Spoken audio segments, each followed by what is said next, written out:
হুফাজুল কোরআন ফাউন্ডেশনের পক্ষ থেকে 2020 সালে আমরা প্রতিযোগিতা করছিলাম হাতিয়াতে।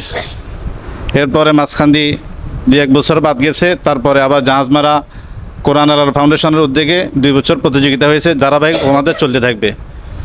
আমরা ইনশাল্লাহ হুফাজুল কোরআন ফাউন্ডেশনের উদ্যোগেও এবার হবে ইনশাল্লাহ জানুয়ারিতে।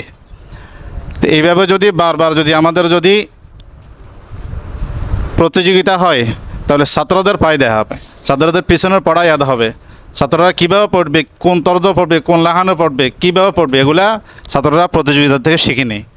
কারণ এখানে আসলে বোঝা যায় কোন ছাত্র কোন লাহানে পড়ে। এটা তো বাড়িতে বসলে বোঝা যাবে না, কি বলেন?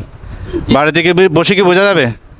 এটা বিভিন্ন জায়গায় সফর করতে হবে, যাইতে হবে, আসতে হবে, তখন তো এটা বোঝা যাবে যে কি প্রতিযোগিতার কেমন ধরন, পড়া কেমন করে পড়লে আমার সুন্দর হবে, তেলাওয়াত কেমন করে পড়লে আমার সুন্দর হবে, এটা আমি প্রতিযোগিতা গেলে বুঝতে পারবো। আর আমার পিছনের পড়া ইয়াদ থাকবে।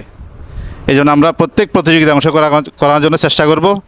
আর যারা আসছি, মেহমানরা যারা আসছেন, অনেক কষ্ট করে আসছেন, তাদের জন্য আমরা দোয়া করবো। আল্লাহ পাক যেন তাদেরকে নেক হায়াত দান করেন, সুস্বাস্থ্য দান করেন। আমরা সকলের জন্য দোয়া করব। আমিন।